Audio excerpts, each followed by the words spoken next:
Movie के शुरू में एक जेल दिखाई जाती है जहां कई कैदियों को एक साथ रखा गया था। जेल की सुरक्षा व्यवस्था काफी कड़ी थी। कैदियों को भागने से रोकने के लिए जेल प्रशासन ने सभी उपाय किए थे।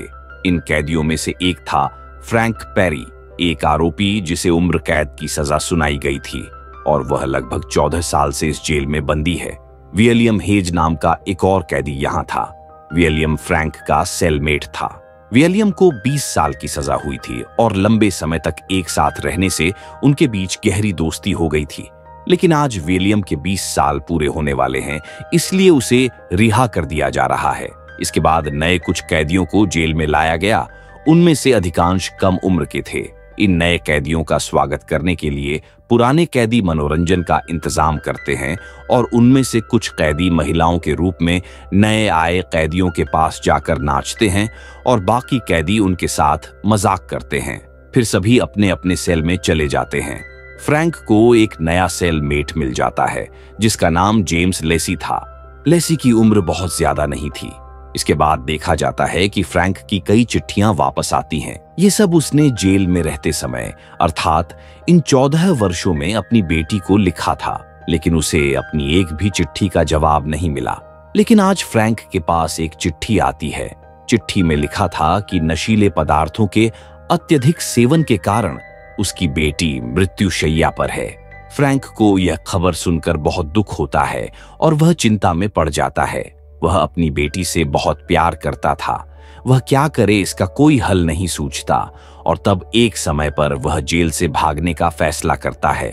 वह अपनी बेटी से इतना प्यार करता था कि इस मुश्किल घड़ी में उसके साथ होना चाहता था। उसके साथ हो या न हो, कम से कम एक बार अपनी बेटी को आखिरी बार देखना चाहता था। फ्रैंक इस जेल में धोबी का काम करता था।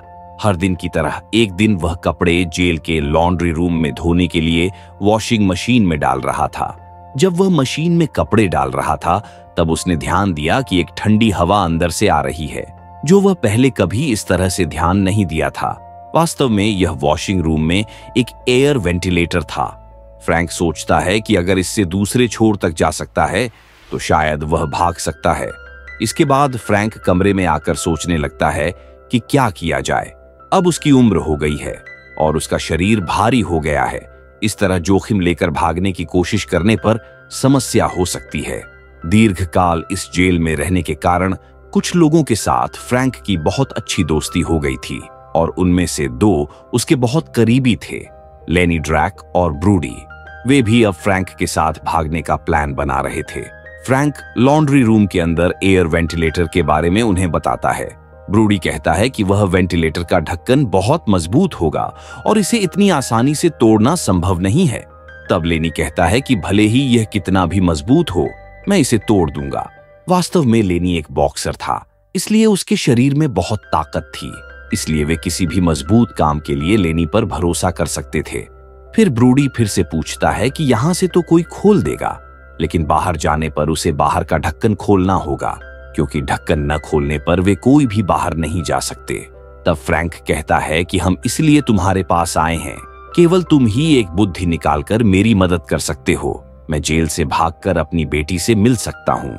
फ्रैंक कहता है कि मुझे पता है कि तुम्हारे पास सभी ब्लूप्रिंट्स हैं, जिनके माध्यम से कहां, कैसे और क्या करने से क्या होगा ये सब पता चलेगा। लेनी उनकी सभी बातें सुनकर राजी हो जाता है और फिर वे तीनों मिलकर जेल से भागने का फैसला लेते हैं। फिर वे एक दिन प्लानिंग करने बैठते हैं कि वे अपने जेल से कैसे भागेंगे।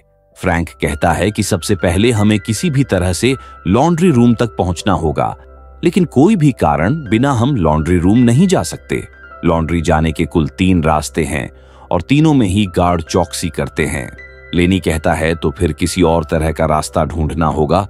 तब फिर फ्रैंक कहता है कि लॉन्ड्री रूम जाने के इन 3 रास्तों के अलावा एक और रास्ता बना है। इस जेल में एक चर्च है जहां एक बड़ा हॉल रूम है और उस हॉल रूम से होकर सीधा लॉन्ड्री तक जाया जा सकता है। अब समस्या यह है कि वे चर्च तक कैसे पहुंचेंगे। जेल के अंदर स्थित यह चर्च एक तरह से त्याग दिया गया है और हमेशा बंद रहता है। फ्रैंक कहता है कि मैं अक्सर चर्च जाता हूं। एक दिन गार्ड गलती से दरवाजे की चाबी लगाकर छोड़ गया था। मैंने तभी चाबी का निशान ले लिया था। फ्रैंक फिर वह चाबी का निशान लेनी को देता है ताकि लेनी एक डुप्लीकेट चाबी बना सके। इसके बाद समस्या यह है कि वे किसी तरह लॉन्ड्री रूम तक पहुंच गए, लेकिन उस एयर वेंटिलेटर के ढक्कन को वे कैसे काटेंगे, क्योंकि वह मजबूत स्टील का था। इतनी आसानी से उसे तोड़ना संभव नहीं होगा। तब लेनी कहता है कि इस मामले को मेरे ऊपर छोड़ दो, पूरा मामला मैं संभालूंगा।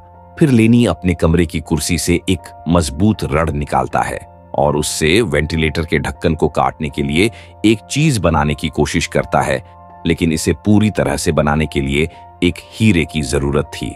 लेकिन समस्या यह है कि इस जेल में हीरा वह कहां से लाएगा। हालांकि लेनी जानता था कि हीरा कहां से मिलेगा, लेकिन वह आसानी से नहीं मिलेगा, यह भी वह अच्छी तरह से जानता था। जेल में कैदी मिलकर हर हफ्ते एक बार बॉक्सिंग प्रतियोगिता का आयोजन करते थे और जो दो लड़ते थे उन पर अन्य कैदी दांव लगाते थे। जो बॉक्सिंग में हिस्सा लेते थे उनमें से एक बहुत ही खूंखार बॉक्सर था और कोई भी आसानी से उससे लड़ने नहीं जाता था, क्योंकि जैसे ही वह शक्तिशाली था वैसे ही डरावना भी था और उसके दांतों में एक हीरा लगा था जिसे लेनी ले लेता तो उसका काम हो जाता। फिर एक निश्चित दिन लेनी और उस बॉक्सर के बीच बॉक्सिंग प्रतियोगिता होती है। शुरू में ही उस बॉक्सर ने लेनी को बेदर्दी से मारना शुरू कर दिया और यहाँ लेनी उसके सामने नहीं टिक पाता और न पाना ही स्वाभाविक था, क्योंकि वह इस जेल का सबसे बड़ा और डरावना बॉक्सर था। मारपीट करते करते एक समय लेनी जमीन पर लुढ़क जाता है और वह बॉक्सर जीत का उत्साह मना रहा होता है, लेकिन लेनी अचानक उठ खड़ा होता है और उस बॉक्सर के मुंह पर एक जोरदार मुक्का मारकर उसके दांत उड़ा देता है और लेनी सबकी नजरों से दूर उस दांत को उठा लेता है। यहाँ लेनी हार जाता है, लेकिन जिस उद्देश्य से वह लड़ने आया था वह हीरा उसके पास आ जाता है। फिर लेनी हीरे के दांत लेकर अपने कमरे में आता है। उसके बाद वह अपने बनाए लोहे के पाइप पर उस हीरे को लगा देता है और अब यह एक पूर्ण हथियार बन जाता है और इससे वह बहुत आसानी से उस एयर वेंटिलेटर के स्टील के ढक्कन को काट सकता है। अब ये तीनों एक बार फिर से प्लान को दोहराता है कि कौन क्या करेगा। पहले वे सबकी नजरों से बचकर चर्च जाएंगे, फिर वहां से डुप्लीकेट चाबी से चर्च का ताला खोलकर वे लॉन्ड्री तक पहुंचेंगे। फिर वे लेनी के बनाए हुए हीरे के हथियार से एयर वेंटिलेटर का ढक्कन काटकर वहां से पाइप तक पहुंचेंगे और उस पाइप को पार करके वे एक सुरंग तक पहुंचेंगे। यह सुरंग आम शहर के कूड़े कचरे से भरी थी और यह सुरंग सीधा नदी में मिल जाती थी। एक बार अगर वे किसी तरह से सुरंग में पहुंच जाएं, तो वहां से वे नदी में चले जाएंगे और वहां से वे भाग जाएंगे। लेनी तब बताता है कि वह तैरना नहीं जानता। ब्रूडी कहता है कि तैरना न आने पर भी कोई समस्या नहीं है, वहां एक और रास्ता है, रेलवे लाइन, जो हमें मेट्रो स्टेशन तक ले जाएगी। तब फ्रैंक कहता है कि यह आइडिया शानदार है, क्योंकि इससे वे बहुत आसानी से भीड़ में गुम होकर स्टेशन तक पहुंच जाएंगे। तब ब्रूडी कहता है कि हमें तो फिर सुबह बहुत जल्दी वहां पहुंचना होगा, मेट्रो चालू होने से पहले ही, क्योंकि मेट्रो चालू हो जाने के बाद रेलवे लाइन पर हाई वोल्टेज करंट होता है और उस रास्ते से भागते समय करंट लगने से हमारी मौत हो सकती है। इसलिए हमें सुबह 5 बजे से पहले ही रेलवे लाइन पार करके स्टेशन पहुंचना होगा। उनका सारा प्लान कागज कलम पर तैयार हो गया था, लेकिन अब बाकी था उसे एग्जीक्यूट करना। लेकिन बाधाएं और मुश्किलों के बिना क्या अब तक कोई काम सफल हुआ है? नहीं हुआ। वहां एक और कैदी था जिसका नाम टोनी था। टोनी 3 लोगों के जेल से भागने के प्लान को सुनकर जान जाता है कि वे कैसे क्या करने वाले हैं। फिर टोनी फ्रैंक के पास आकर उसे ब्लैकमेल करना शुरू कर देता है। टोनी कहता है कि मुझे आधा किलो ड्रग देना होगा और नहीं दिया तो मैं जेलर को सब बता दूंगा। टोनी फ्रैंक और उसके दोस्तों के जेल से भागने के प्लान को फैलाने की धमकी देता है। टोनी एक ड्रग एडिक्ट था और उसका एक बुरा अभ्यास था, वह लड़कों के साथ शारीरिक संबंध बनाता था। एक बार उसने फ्रैंक के सेलमेट लेसी के साथ जेल के बाथरूम में ऐसा करने की कोशिश की थी, लेकिन उस दिन लेसी किसी तरह से खुद को बचा लिया था। टोनी का एक भाई है जिसका नाम रिजा है, जो कि एक भयंकर गैंगस्टर है। किसी को मारने में वह संकोच नहीं करता था। टोनी अपने इस भाई की दादागिरी जेल के अंदर दिखाता था, इसलिए वह किसी से डरता नहीं था।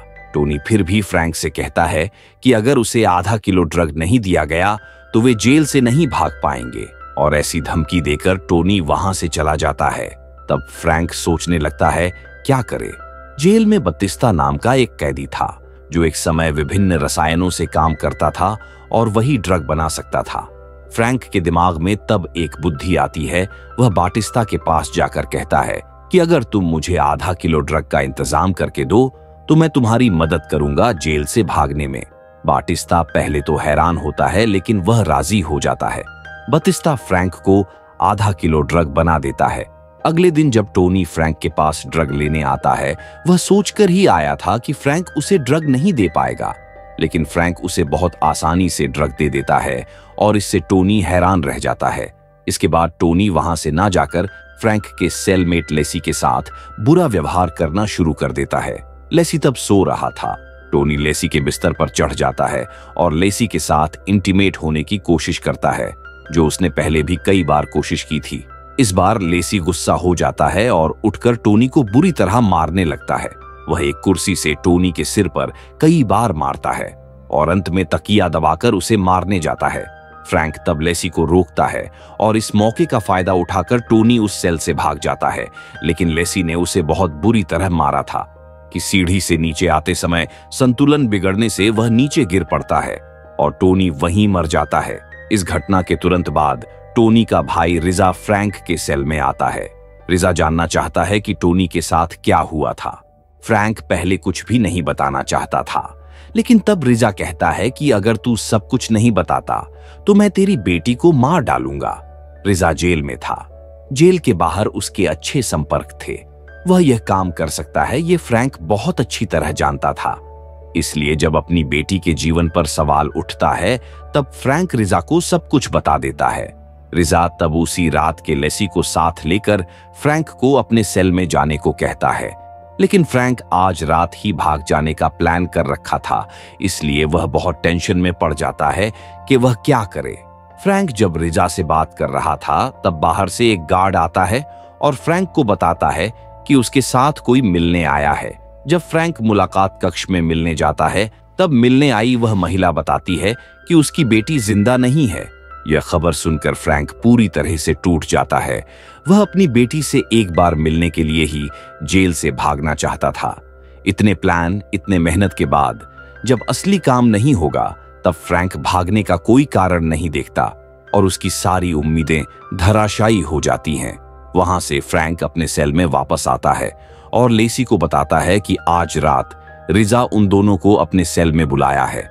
इसके बाद फ्रैंक अपने फ्रेम से अपनी बेटी की तस्वीर निकालकर लेसी को देकर कहता है, लेसी तुम इसे ब्रूडी को देना। लेसी इन सब कुछ समझ नहीं पाता। लेसी फ्रैंक से पूछता है कि वह उसे ये सब करने को क्यों कह रहा है।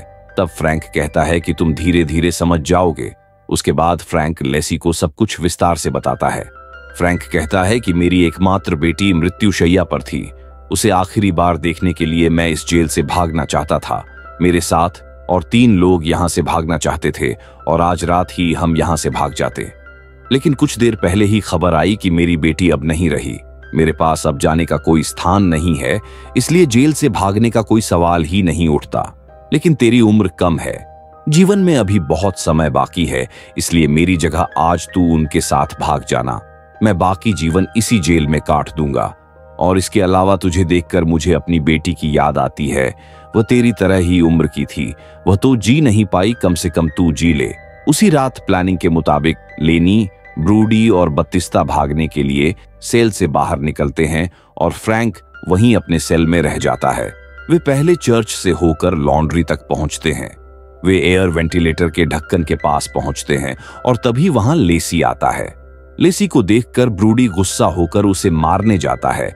वह जानना चाहता है वह यहाँ क्यों आया है और फ्रैंक कहाँ है।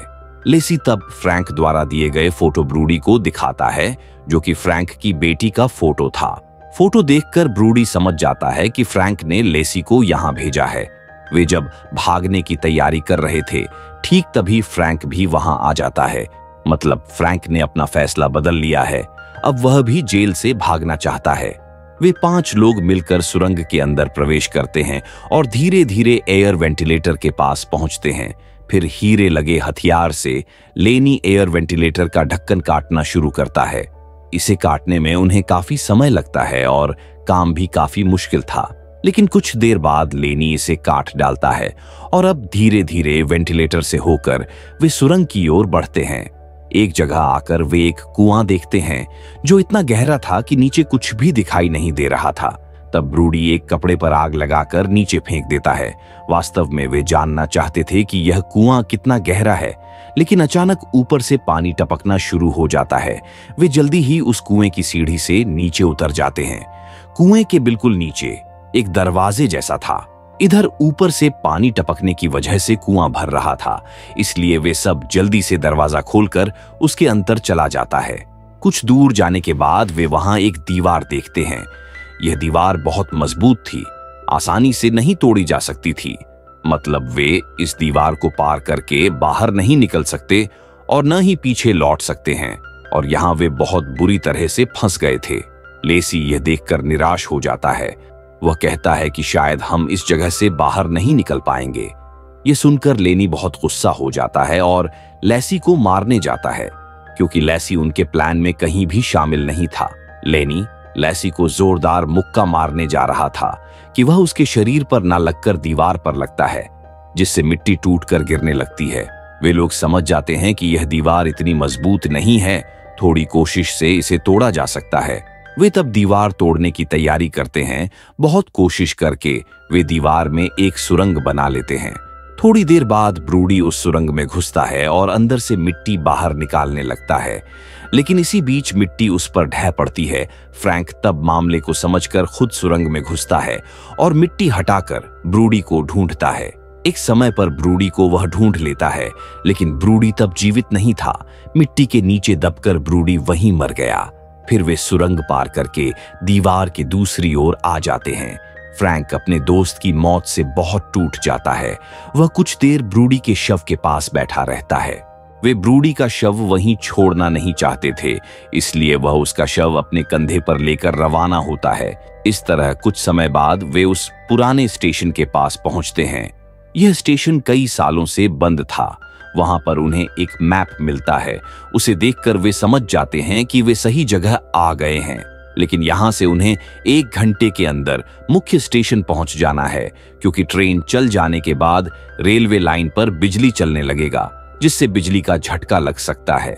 इसलिए ब्रूडी का शव वहीं एक बेंच पर बैठाकर और उसके पास एक मशाल रखकर वह स्टेशन की ओर बढ़ता है। स्टेशन के पास जाते ही कुछ गार्ड उन्हें देख लेते हैं। तब उपाय न पाकर वह तेजी से रेलवे लाइन पर कूद जाता है और रेलवे लाइन पर दौड़ने लगता है, और इस रेलवे लाइन पर आगे बढ़ते ही वे मेट्रो स्टेशन तक पहुंच जाएंगे। लेकिन अचानक बत्तीस्ता रेलवे लाइन पर फंस जाता है। वह किसी तरह भी अपना पैर नहीं निकाल पा रहा था। लेनी तब बत्तीस्ता की मदद करने आगे बढ़ता है, लेकिन अचानक यहाँ एक ट्रेन आकर उन दोनों को कुचलकर चली जाती है। इससे वे दोनों वहीं मर जाते हैं। अब केवल लेसी और फ्रैंक ही बचे थे। वे फिर चलने लगते हैं। फ्रैंक और लेसी चलते चलते अचानक ठोकर खाकर फ्रैंक गिर पड़ता है और उसके पेट में चोट लगती है। फ्रैंक देखता है कि उसके पेट से खून बह रहा है और उसे बहुत दर्द हो रहा है। फिर भी बहुत मशक्कत करके वे मेट्रो स्टेशन पर पहुंच जाते हैं। वहां पहुंचकर अब वे दोनों अपने कपड़े बदल लेते हैं और अंततः वह भी सफलतापूर्वक जेल से भाग निकलता है। बहुत खुश होता है। फ्रैंक तब लेसी को अकेले आगे बढ़ने को कहता है। लेसी कुछ देर फ्रैंक के साथ रहता है और फिर वहां से चला जाता है। इसके बाद फ्रैंक वहां से एक सीढ़ी से ऊपर जाना शुरू करता है, लेकिन अचानक उसे लगता है कि कोई उसे पीछे खींच रहा है। तब फ्रैंक देखता है कि वह जेल के रिजा के कमरे में बैठा है। तभी अचानक रिजा पीछे से फ्रैंक के पेट में छुरी घोंप देता है। रिजा अपने भाई के खून का बदला लेने के लिए फ्रैंक के पेट में छुरी मार देता है। मतलब फ्रैंक इतने समय से जेल में ही था, मतलब वह नहीं भागा था और उसके भागने का कोई कारण भी नहीं था। बाहर उसका कोई अपना नहीं था और जो था वह भी मर गया। अब वह क्यों बाहर जाएगा? फिल्म का यह ट्विस्ट आपके विचारों को एक क्षण में बदल देगा। अब तक शायद आप कह चुके होंगे कि ये क्या हो गया। असल में इतने समय से फ्रैंक अपने दिमाग में कल्पना कर रहा था, जिसे हेलुसिनेशन कहा जाता है। हमारे शरीर के विभिन्न अंगों के माध्यम से जो कुछ भी हम महसूस करते हैं, यानी स्पर्श, गंध और स्वाद, और जिन्हें हम सब सच मानते हैं, देखते हैं और विश्वास करते हैं, हेलुसिनेशन की अनुभूति भी वैसी ही होती है। बिल्कुल सच लगती है, लेकिन सच नहीं होती। यह हेलुसिनेशन न तो कोई सपना है और न ही इच्छा करने पर कोई इसे छोड़ सकता है। हेलुसिनेशन से पीड़ित व्यक्ति में कोई इच्छा या नियंत्रण नहीं होता। यहाँ एक और महत्वपूर्ण बात यह है कि हेलुसिनेशन से पीड़ित व्यक्ति इस तरह की अवास्तविक अनुभूतियों को बिल्कुल सच मानता है। शायद फ्रैंक को जेल से भागने की भयंकर इच्छा थी और इच्छा से ही उसके दिमाग में ऐसी कल्पना आई होगी, लेकिन वास्तव में ऐसा कुछ भी नहीं हुआ और जिन 4 लोगों को वह भेजना चाहता था वे सही सलामत से भाग पाए। फिर वह दृश्य दिखाया जाता है जहां 4 लोग सुरंग से भागने की कोशिश कर रहे हैं। वे सब वेंटिलेशन से होकर सुरंग से अच्छी तरह से निकल जाते हैं। वहीं फ्रैंक अपने दोस्तों के लिए अपना जीवन न्यौछावर कर देता है। जब रिजा अपने भाई का बदला लेने के लिए फ्रैंक के पेट में छुरी घोंप देता है, तब गार्ड फ्रैंक को लेकर व्यस्त हो जाते हैं और अन्य सेल की जांच करने का समय नहीं मिलता, इसलिए वे नहीं जान पाते कि कोई जेल से भाग गया है। वहीं जब फ्रैंक मर रहा था तब वह एक सपना देखता है कि उसकी बेटी नदी के किनारे पुल पर खड़ी है। वह फ्रैंक को देखकर दौड़कर आती है और उसे गले लगा लेती है। फ्रैंक मन ही मन सोचता है कि अगर पुनर्जन्म होता है तो अगले जन्म में वह फिर से इस तरह बेटी के साथ खुश हो सकेगा। वास्तव में मनुष्य का जीवन ही अजीब है। चाहे जितना भी कोशिश करो, सब कुछ नहीं मिल पाता और न चाहते हुए भी जीवन में कई अवास्तविक घटनाएं सच हो जाती हैं। इस फिल्म की कहानी आपको कैसी लगी? कमेंट में बताएं और अगर वीडियो पसंद आया तो जरूर लाइक करके दोस्तों के साथ शेयर करें। फिर मिलते हैं हॉलीवुड की एक और शानदार फिल्म की कहानी के साथ।